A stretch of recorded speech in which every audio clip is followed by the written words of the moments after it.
मुंबई, ठाणे, कोकणासह पुणे, कोल्हापूर आणि साताऱ्याला पावसाचा रेड अलर्ट, तर पुढील 24 तास राज्यासाठी महत्त्वाचे. ठाणे, पालघरसह रत्नागिरीतील शाळा आणि महाविद्यालयांना उद्या सुट्टी जाहीर. जिल्ह्यातील रेड अलर्टच्या पार्श्वभूमीवर प्रशासनाचा निर्णय. मुसळधार ते अतिमुसळधार पावसाचाही अंदाज. मुख्यमंत्री फडणवीसांकडून राज्यातील पूरस्थितीचा आढावा. नागरिकांनी प्रवास टाळा, अत्यावश्यक असेल तरच घराबाहेर पडा.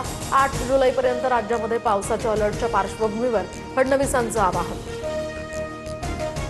नाशिक जिल्ह्याला उद्या पावसाचा रेड अलर्ट जारी, तर या ठिकाणी परिसरात ढगफुटीची शक्यता. शाळा आणि महाविद्यालयांना सुट्टी जाहीर, तर आठवडी बाजारांसह त्र्यंबकेश्वर देवस्थान, सप्तशृंगी गडही बंद राहणार. वसई, विरार आणि नालासोपाऱ्याला पुराचा वेढा. सलग 4थ्या दिवशी तुफान पावसामुळे रस्त्यांना तलावाचं स्वरूप. छाती एवढ्या पाण्यातनं नागरिकांचा प्रवास. रेल्वे रुळही पाण्याखाली.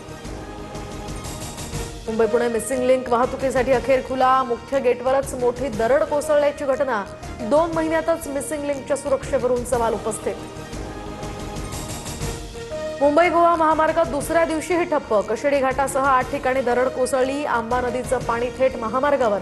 नागोठणे जवळील वाकड या ठिकाणी वाहतूक ठप्प. प्रवाशांचे मोठे हाल. पुणे शहरामध्ये महापालिकेच्या 101 शाळांना उद्यापासून 12 जुलैपर्यंत सुट्टी जाहीर. देहू आणि आळंदीमध्ये निर्माण झालेल्या पूरस्थितीच्या पार्श्वभूमीवर शाळांमध्ये दिंड्या आता मुक्कामी असणार. आळंदीमध्ये इंद्रायणी नदीला महापूर. पुरामध्ये अडकलेल्या 408 नागरिकांची सुटका.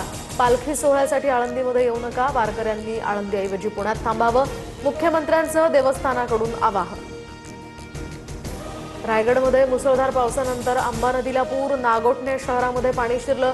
महाड शहराला सुद्धा सावित्री नदीचा वेढा, तर अनेक पूल पाण्याखाली. महाड आगारातील ग्रामीण आणि लांब पल्ल्यांची एसटी वाहतूक ठप्प. ठाण्यातील उल्हास नदीला पूर. टिटवाळा, आंबिवली आणि कल्याणमध्ये पुराचा धोका. बदलापुरातील रस्ते जलमय. नदीकाठच्या गावांना सतर्कतेचा इशारा. लोणावळ्यामध्ये पर्यटकांवर निर्बंध. कलम 163 लागू, तर अतिवृष्टीमुळे धोकादायक पर्यटन स्थळांवर जाण्यास बंदी. पाणी साचलेल्या भागातनं नागरिकांना सुरक्षित ठिकाणी हलवलं. कर्जत दरम्यानच्या घाटात दरड कोसळल्याची घटना घडल्यानंतर 17 एक्सप्रेस गाड्या रद्द. भिवंडीत 13 वर्षीय मुलगा नाल्यात वाहून बेपत्ता, तर अग्निशमन दलाकडून त्याचा शोध सुरू. मोहम्मद अन्सारी असं बेपत्ता झालेल्या मुलाचं नाव. भिवंडीमध्ये पाण्यात वाहून गेल्याची ही 3री घटना. अहिल्यानगरातील स्टेशन रोड परिसरात विद्युत खांबाला स्पर्श झाल्यामुळे 4 वर्षीय चिमुरडीचा दुर्दैवी मृत्यू. संततधार पावसामुळे विद्युत खांबात प्रवाह उतरल्याची माहिती. महावितरणाविरोधात नागरिकांचा संताप. पुण्याच्या सोमवारपेठ परिसरातील धनगर गल्लीमध्ये दुमजली वाडा कोसळला. अग्निशमन दलाच्या सतर्कतेमुळे मोठा धोका टळला. सुदैवानं कोणतीही जीवितहानी नाही.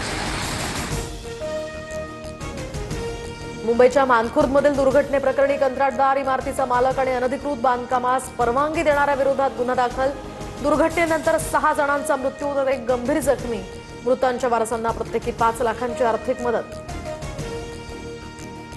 अयोध्येतील राम मंदिर देणगी गैरव्यवहार आणि दानचोरी प्रकरणी ट्रस्टचे सरचिटणीस चंपतराय आणि अनिल मिश्रांचा राजीनामा मंजूर. ट्रस्टच्या बैठकीमध्ये दोघांनाही प्रवेश नाकारला. चोरीच्या निमित्तानं हिंदूंविरोधात काही लोक षडयंत्र रचतायत. इथून पुढे कुणालाही आमच्यावर बोट ठेवता येणार नाही असं काम करू. राम मंदिर ट्रस्टच्या गोविंदगिरींचा दावा.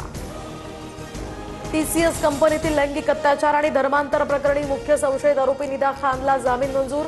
निदा खानसह तौसिफ अत्तारला सुद्धा जामीन मिळाला, तर दानिश शेखचा जामीन अर्ज फेटाळला.